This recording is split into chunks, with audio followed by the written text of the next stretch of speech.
Good evening, ladies and gentlemen, and welcome to this week's episode of the Bombercast. I am Bonza34, and I'm joined by Fair Bump Play On as your full official name, mate. How are you?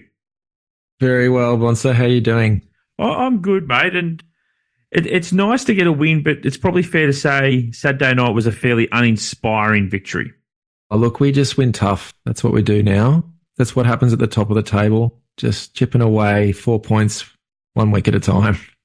Not as exciting as it could have been. Hey, I think we were hoping for a pumping victory, but it wasn't to be. And you are taking the mickey a little bit there, but it is probably a fair thing to say that in the past, it's the game we might have just dropped. So I still take it as a positive that we got the 4 points from that. For sure. And, I think the point was made about, North get up for their grand final once a year against us, and Dreamtime's a massive, massive occasion. I think when your team's struggling, you set markers on the horizon, weeks that you're going to look forward to. And, for the Tigers players, Dreamtime's probably the biggest game they'll play this year.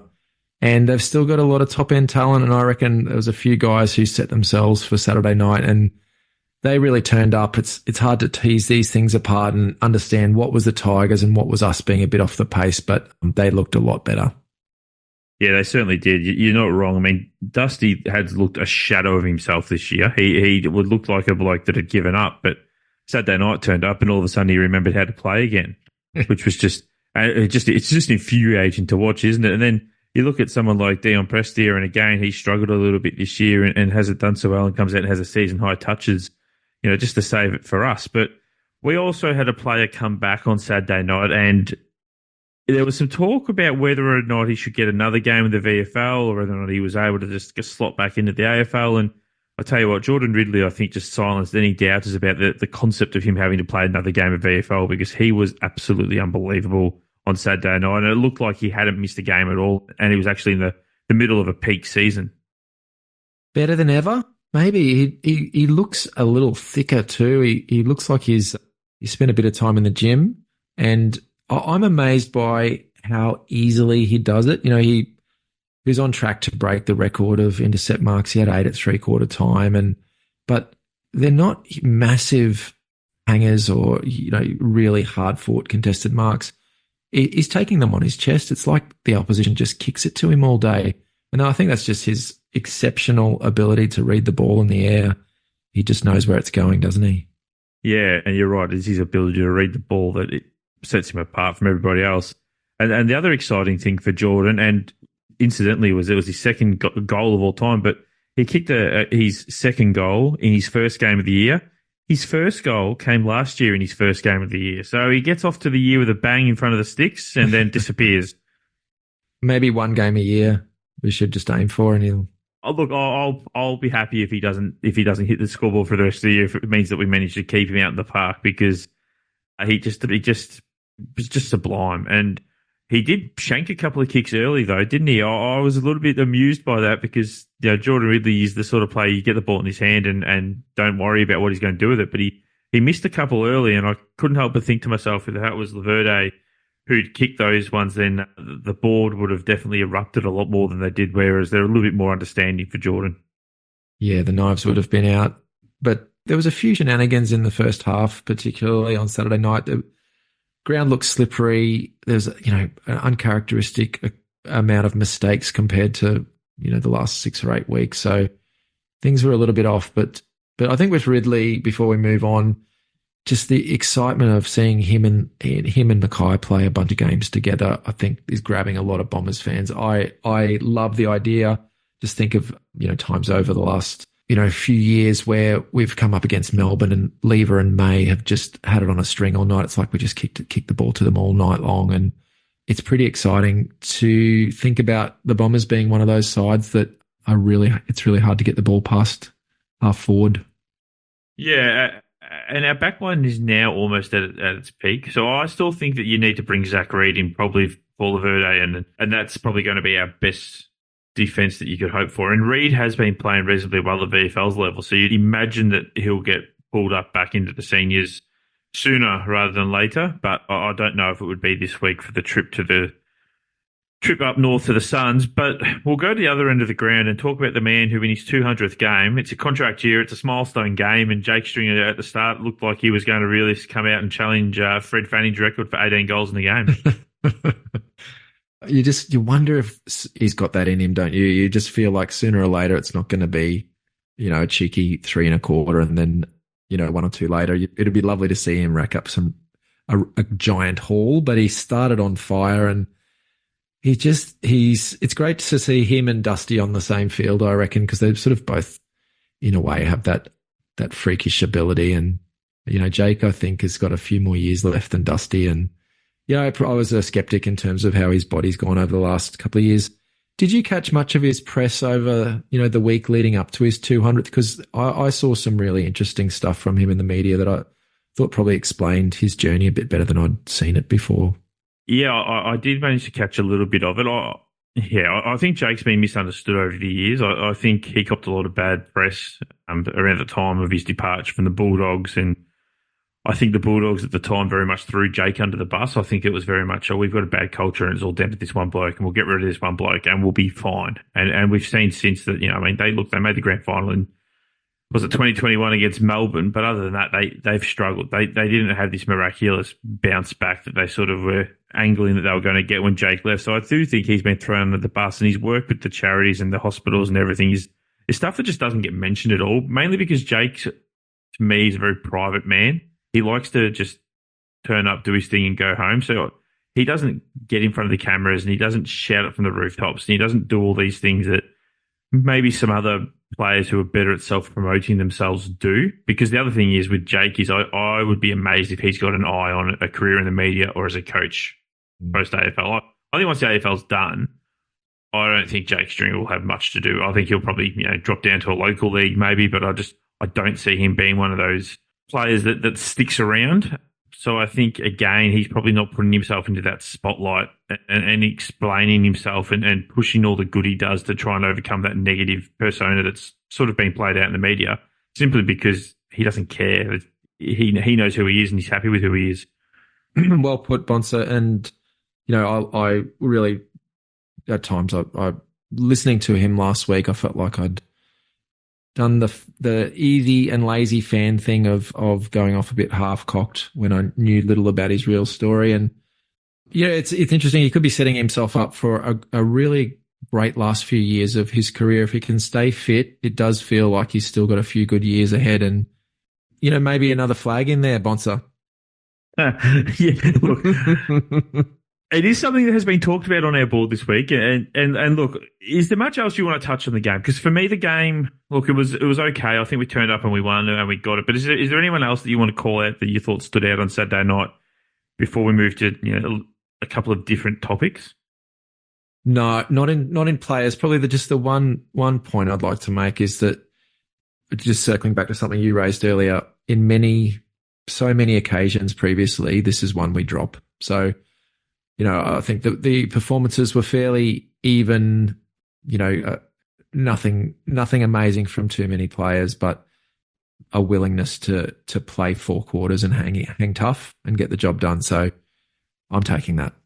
So the thing I want to talk about is there's been a lot of talk this week that people can't get ahead of themselves and we can't look too far in the future because, we are second on the ladder, but who have we really beaten, all that sort of stuff. And I sort of get that to a degree, but I think for me, in a game like that on Saturday night, where we haven't beaten the Tigers twice in a row for 10 years, and we've finally done it, it's a win that we, as we both said, we might not have got previously. And let's be honest, as an Essendon fan, there hasn't been too many wins to celebrate over the last, let's go 20 years, because it's been a long time since we've been successful in any facet of the game. So it just irks me a little bit that we come out off a win like that and people get upset.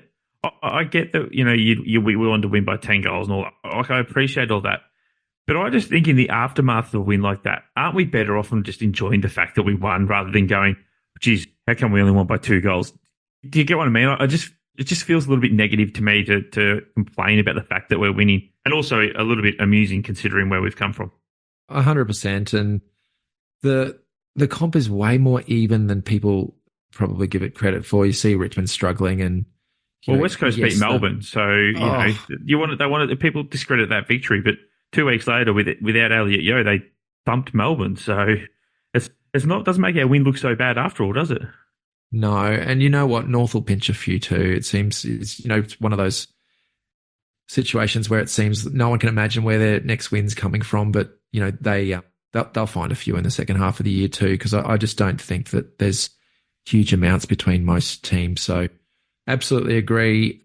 We've got through those two, and I'm very, very interested with what the next couple of weeks will bring.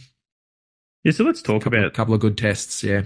So let's move forward and look at this one that's coming up on Sunday at 4:00. So it is the twilight game on Sunday.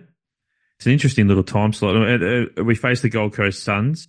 It's tough to see. Well, it's tough to really get a gauge on where the Suns are at for me, because they haven't won a game away so far this year. They've been beaten comprehensively every time they've had to get on the road.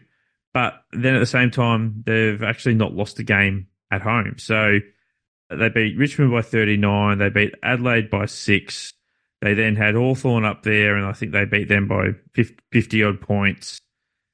They put the Eagles away by about 30 points, and then they've had a couple of games in Darwin, so you can't really count them towards their Gold Coast form. But they're a very tricky beast at home, it appears to be this year. Yeah, I think Gold Coast remind me a bit of GWS last year. Different strengths, but just in terms of the season that they might have, we've seen Gold Coast fade out so many times over the years that it's hard to imagine them really coming home strong. But I just get the feeling they've got a lot of games into a lot of very talented young guys who are sort of getting into the sweet spot of their careers. I think you can see in the games where they're good, they're very, very good. And I think their inconsistency is more, a sign of that they're just not quite putting it all together. I think they'll be very difficult this week, but I also feel like they're probably really well positioned for a very strong second half of the season. So I think it'll be a big test. I'm glad it's a day game, although the second half, the dew will kick in. Southeast Queensland gets fairly greasy in the early evening, so even by the second half, there'll probably be a bit of that slip and slide that makes both the Gabba and the Metricon difficult places to play. So yeah, if I was tipping a winner this week, I would be tipping the Gold Coast Suns, I reckon. We'll look at their midfield. So they've got, Noah Anderson's in there, Touk Miller's in there, Matt Rowe's in there. They sit at the feet of Wits, and then Ned Flanders runs through there as well. It's a very big midfield compared to ours. And I think there was talk on our board going into the Richmond game, and I didn't buy into it a great deal because at the time I thought we sort of run without Parrish, so we didn't really need the extra mid. But there was talk that we went in a mid short on Saturday night, and maybe we did. I think Archie Perkins was sick. I have absolutely nothing to back that up. It's just a pure gut feel. But the way he's played this year, he just didn't turn up on Saturday night, and he looked like a man that was battling something, I thought, as he was running around the ground. So is our midfield this week of Zach, of Sammy Durham, Archie Perkins, Jai Caldwell, and Jake Stringer, who runs through, is it enough to go with a top, what I think is a blue chip midfield in the Suns? Or do you think we need to bring, Dylan Shield back in to just give us some extra beef around the ball? Yeah, I think we're short. I think, Parrish is another name in that mix, isn't he? We've lost Dersma as well, who's probably underrated. So I think there's a couple of guys who... Setterfield's seemingly on the out as well, yeah, so... Yeah, it'd be interesting to see how close he is. There's a bit of talk that he might get up, but I think, if our midfield was firing, I'm sure they would have preferred to bring him back through the twos as well. So even if he did play, it's not the inclusion perhaps that you really want. I think with Caldwell and Durham really getting up and going this year, Parrish took a bit of a back seat. Dersma's a bit unsung, but I think they were playing quite a big role in that sort of golden run of 4 or 5 weeks there. So I think we are a bit short. Shield might get a run. It's hard to feel he's the answer. I guess I'm reading some reports that he's might have checked out a bit. He certainly looks that way. He hasn't looked super interested in the two, so he might get a go.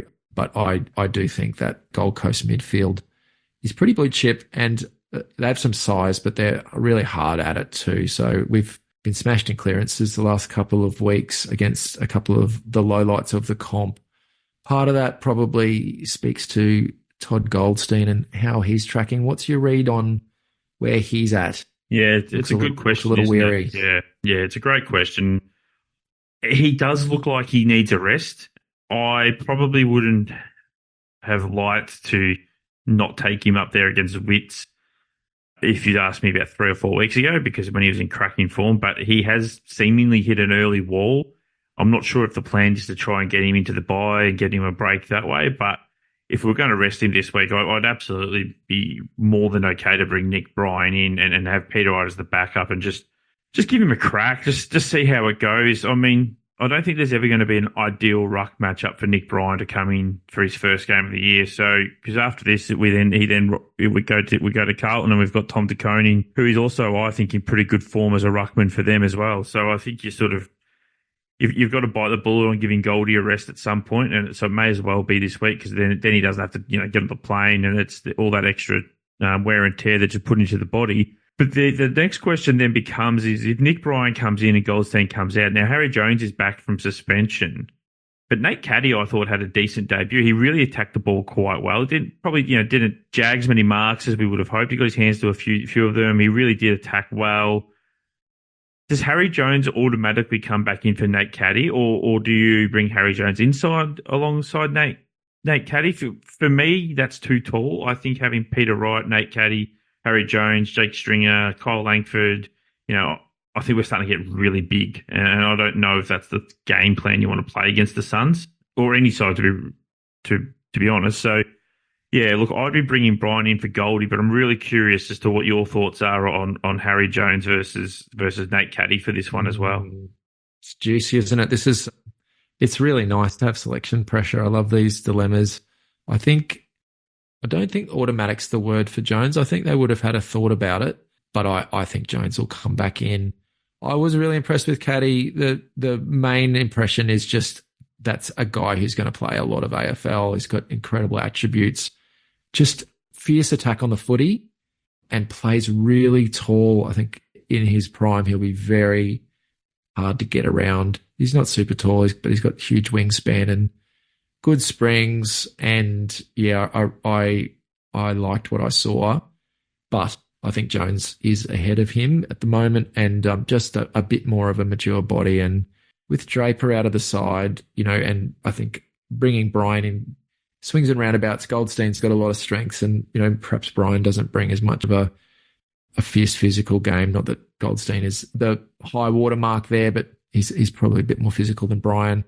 I think they'll need a bit of spark in the tall. So, I think Jones and Bryan's probably the right mix this weekend. It probably didn't help Harry, I think, that he had nearly his worst game of the year against North as well, which he wasn't the only player that did that. Quite a few players were poor against North, but he did only have the 4 marks, 5 touches, a kick to goal, and then Caddy came in. And Caddy actually only took 2 marks, so, he didn't get his hands on the ball much either in terms of that, but he did get 10 touches, so he managed to get the ball a little bit more when it hit the deck. The other injury concern that obviously we had was Nick Cox. So he came off with, I think they called it hamstring awareness. Scans have since cleared him. He's not actually on the injury list at the moment, but is he an automatic starter this Sunday? Given it is the late game on a Sunday, so he does have as much time as possible to recover. Or are you similar to what I'm doing with Goldstein in resting him and not making him get on the plane? When you've got hamstring awareness, do we really want to fly him to the North this week, or do you think hold him off and unleash him again against Carlton in a week's time?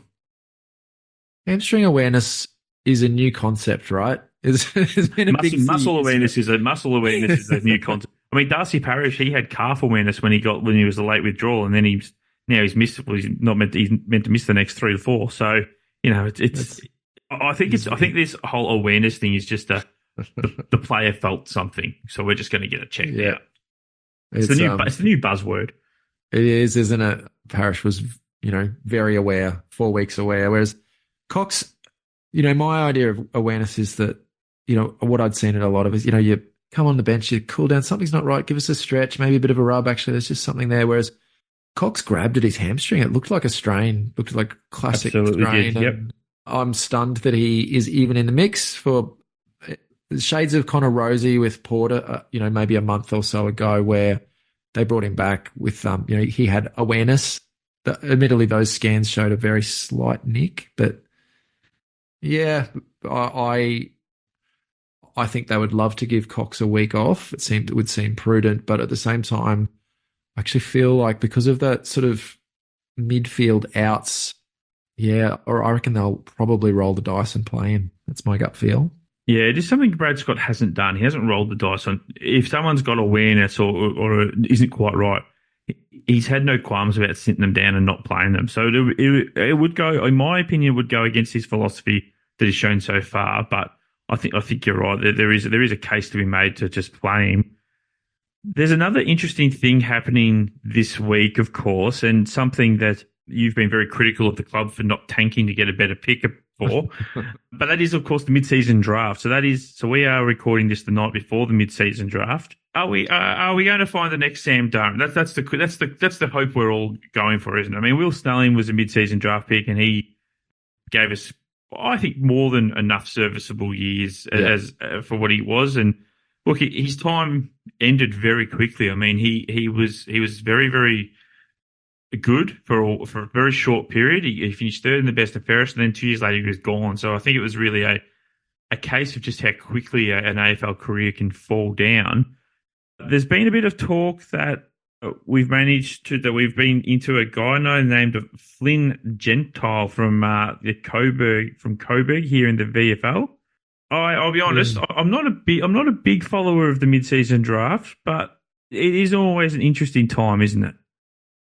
Yeah, it is. I think it's a great chance to think about the types that you need. How deep into the mid-season draft do we feel that you can, be confident of grabbing that guy who can come on and, be a best 22 player? I feel like where Essendon's been placed in terms of mid-season draft picks has given us a shot at a couple of guys, because we've sort of had those top 5, top 10 picks, which have really helped. I don't know, we're pick 17 this time, and it feels like it's worth a roll of the dice, but it does feel a little less likely that Flynn Gentile, is going to be the new Sam Durham. Well, I think we're actually pick 13, because there are a number of clubs that actually don't have a pick available to them. So there you go. Yeah, so we move up the draft order a little bit. North Melbourne supposedly are taking a Payne at pick 1, who's another tall. It did not work for them last time they did this. It always amuses me that North Melbourne keep picking these project players in the mid-season draft. But good luck to them, I guess. The other thing that I suppose to remember is that there's always a lot of talk around this mid-season draft, and a lot of people get very excited. But at the end of the day, there was a reason why these guys didn't get drafted the first time, isn't there? And I know it's a little bit ironic saying that, because we've got Sammy Durham, and then we've also got Nick Martin, who didn't get drafted, was a supplementary list selection as well. But there is, for every Nick Martin and Sam Durham and to a degree Will Snelling, there's also probably 20 other blokes who get picked up who don't make it because there was a reason they didn't get picked in the first place. Will Snelling's a really good example in a way, because I feel like the national draft is a time of assessing potential. That might be true a bit for the mid-season draft as well, but I feel like you get to make selections based on current exposed form. So it's in a way you're picking on a reality that's unfolding during a season. So I think you get to pick guys that are proving themselves in real time. Snelling, had been with Port and had gone back down to the Sandful and was in great nick. And he came in and he performed well, but in the end, the reason his career was short is that he was a limited player. I think we'd lost Dev Smith, who'd been was his career short because he was a little bit. Go on, are we going there? Are we going to run that joke? His career was cut short because unfortunately he was a little short. I think we've got to go there. Yeah, it really was, wasn't it? He just. I love that he brought a degree of professionalism, and he was a hard worker by all reports on the track. His he was a competitor on the field, but limited. And, so I think that was a good result from mid-season draft, but I do think that's sometimes what you're up for in guys that have missed out. So I have a bit of a soft spot for long shots, a bit like the way I probably think about the rookie list in maybe a nostalgic view where you rolled the dice and took some crazy choices and, with huge upside, but you might really miss out. So, that's often that's probably the perspective that I'd be going into the mid-season draft with, but we'll see what turns out. Yeah, so by the time this goes to air, I think the selection will be made and all our draft experts will be telling us if we've made the right or wrong selection based on the limited YouTube highlights that they've managed to watch in the time after the draft. But the last thing I just want to touch on, and we've just got a few minutes left here, is so we are, of course, at the moment, second on the ladder. It's very exciting. We are 8-2-1. I'm just going to shoot the rest of the year at you, and you tell me if we win or lose these games. So we've got the Suns up there. You've already tipped the Suns, is that right? Yep. We've got Carlton then? I think we'll beat Carlton. We then roll into a bye, which will be handy to rest a few blokes. We then have the West Coast here. We'll smash them. And then Geelong at the G for the country game. Cats. Collingwood on a Friday night. I think we match up really well against Collingwood. I know they smashed us at the end of last year, but I Bombers. There's Melbourne at the MCG. Bombers. Oh, at Adelaide at Marvel Stadium. Bombers. We have St Kilda at Marvel Stadium. Danger game. I feel like the Saints are very average, but also underperforming. Going to go the Bombers there, but yeah, look out. Okay. You've gone very bomber. We've then got Fremantle in a rare game, the MCG. Bombers. Suns here. Bombers. The Swans here. Swans. And Brisbane up there. Brisbane. So you've got us going 16-6-1 for the year. That is a huge prediction compared to what we would have been hoping at the start of the year. It's probably, an extra 10 games on what you would have been predicting at the start of the year? Absolutely. Yep. Yeah. I probably was thinking 8 to 9 games was kind of, that in classic sort of middle of the table land. So we've started well. It'll be, I'm making that prediction as, in the current state of play now, but it's a long season, isn't it? And injuries will play a part. And, I feel like this next 6 weeks really is the time when the season starts to get pretty real. So we could be in good shape with the list looking good or we could be tiring and flagging. So we'll see how the rest of the season unfolds, but that will do us this evening, mate. So thank you. And once again, everybody, please like, subscribe and tell all your friends about how we go and how much you love listening to us.